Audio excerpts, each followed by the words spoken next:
grand gàcce la ñun ñu toog Sénégal fii 196 722 kilomètres carrés. grand ñuy dem bay jëndi ay bateau yi engrais di joti bitim réew dugg Sénégal loolu du gàcce yow. gàcce la ndax ICS a ngi nii. ah déggoo ma de ICS ñaata millions de tonnes nga fa am de réserve de phosphate 70 millions de tonnes. Lam-Lam 80 millions de tonnes. Baobab Mining 10 millions de tonnes. Namel 7 millions de tonnes. Kolda 120 millions de réserve tonnes yu fa toog nga dem Matam plus de 200 millions de tonnes en tout et pour tout plus de 1 milliard 400 millions de tonnes de phosphate ngay jëndi bateau engrais bitim réew nga jël sa phosphate yow yóbbu ko à l'export ñu dem defar engrais indi laatal di la ko jaay bateau engrais bi nga doon jënde yow 8000 francs léegi say baykat bu ñu ko gisee di ko jëndee 18000 wala 20000 loolu du gàcce yow Ousmane Sonko ñëw taxaw ni nous allons faire comme le Maroc OPC. Ouais. Nous allons industrialiser notre phosphate. C'est ça une rupture moo tax sànq question bi mu posé naan ma am na ku taxaw ni xaw ma lan.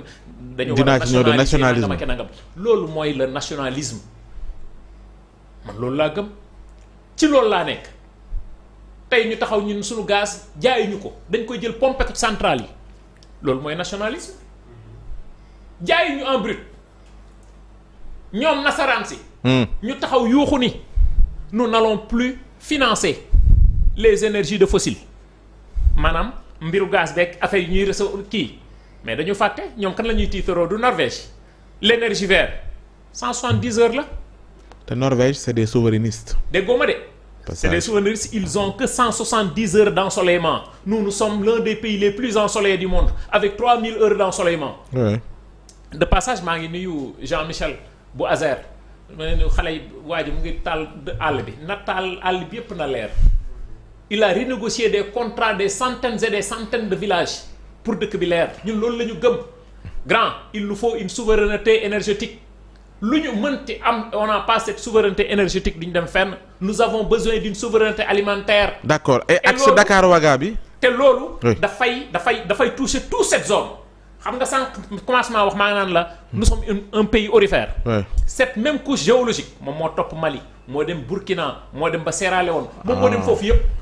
grand ñun ñëpp ci benn mbalka la ñu nekk démb le premier ministre Ousmane Sonko wax na ko bu ñu yaakaaree ni dañuy toog li am Burkina ñu ni suñu yoon nekku ci. li am Mali ñu ni suñu yoon nekku ci. loolu mooy raam ba dugg si fii kon dañu am war a taxawaay boo xamante ni synergie la war a nekk.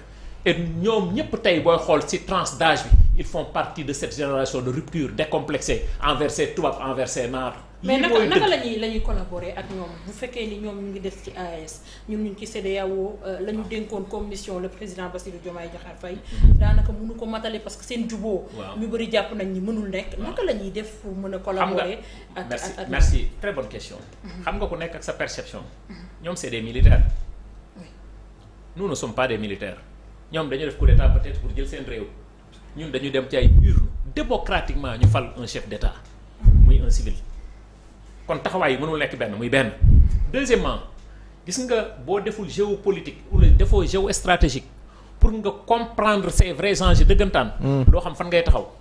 et ces jeunes ma ne c'est des jeunes ñoom xam nañu fi ñuy jaar pour tirer li nga xamante ni moom mooy intérêt Afrique. ak intérêt suñu réew ñun moo tax il nous faut une collaboration obligation la fii tooguñu fi ñu embargo Mali ñu ànd ci ñun dans un pays sérieux Sénégal fii yow déggoo ma de Mali di dugal plus de 1000 milliards fii ci déew yow nga xëy yow ay nit yow ñoo lay commandé fële xonq nopp ni la fexe leen ba dóor embargo pays bi nga xamante ni yéen a bokk ndey ak baay nga xam ni fii lañ doon wax ni ñu ko chemin de fer kii Dakar Bamako yow nga bokk yow ci ñi leen di embargo vous le pensez avec cette génération de rupture dinañ ko def ak ñi jamais au plus grand jamais et ñoom ñëpp man damaa gëm ni cette synergie là va s'imposer ñoom ñëpp nañ def nii nañ def link pour mën a yóbbu fi ñu bëgg a yóbbu Afrique gis nga cette génération de rupture bi nekk ci Afrique bii ñoom ñoo mën a yóbbu Sénégal fi ñu ko Afrique fi ñu ko bëgg a yóbbu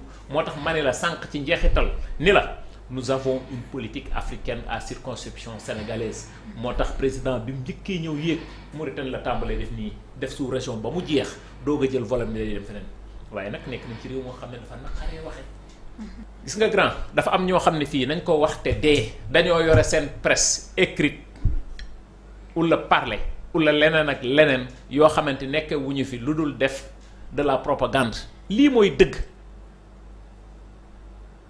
beneen bi ñun ñu am suñu conception wax naa la ko sànq dafa mel ni sax man xaw moon sax ci fii ngeen jëma nous nous l'assumons et nous l'incarnons à 200%. mooy nous sommes des afro-souverainistes. sama boppama la gënal du bañ naa la. c'est révolu moment yi nga xam ne dañuy toog war a signer ay contrat di xalaat France ba pare pour ñu jël ay décision dem France ba pare weesu nañu foofu cette génération de rupture décomplexée moom moo jaar fii yëpp ba fi ngeen wax ni foofu la demoon. muy Burkina. c'est ça une génération de rupture ku bëggul nga xool neneen noo def kooku mooy benn je ne parle pas maintenant naka la ñuy def pour jël nguur geeg naa nga ma kenn nga mais l'idéologie ma nga tàmbalee ci Thomas Sankara nit da ngay gëm sa bopp. vous pensez qu'une seule fois. le président de la République va prendre des décisions di xool les intérêts de la France. la preuve nit ñi xalap nañ ko fi sax parce que dañ ni lan moo tax Bassirou Diomaye Diakhar Faye nekk président de la République def Afrique ba mu jeex sous-région ba mu jeex doog a dem France. nous ne sommes pas des complexés. mooy li ma doon wax sànq. nous sommes des afro-souverainistes. gis nga grand États-Unis ñaata état la nan lañ def ba déggoo nekk 53 états lan moo tax ñun waruñu gëm suñu bopp dëggal suñu bopp ñun mais ñu nekk ci benn ceinture de feu nit ñi dañuy nax diñu boole dañuy mbëkkante suñu biir nit ñi weesul nañu foofu seen bopp. solo si lan la demam bi solo si. non pour yow boo koy natt mooy taxawaayu Afrique. taxawaayu sous région bi nan la ñu war a taxawee nan la ñu war a jëmmale nan la ñu war a gëmee suñu bopp c'est ça le patriotisme économique moo tax sànq ma ni la nous avons une politique africaine à circonscription sénégalaise une politique africaine à circonscription sénégalaise c'est ça une rupture au vrai sens du terme mais ñun ñu war a signer ay contrat les intérêts d'une nation ñu war a xalaat ñun France ba pare lan la ci am avant ñun weesul nañ suñu bopp foofu à travers ça je félicite le ministre Birame Souleye Diop jóge na fi dem ba France ànd ak Ngagne Demba Touré bu SOMISEN mu taxaw RFI la taxaw ñépp taxaw di ko déglu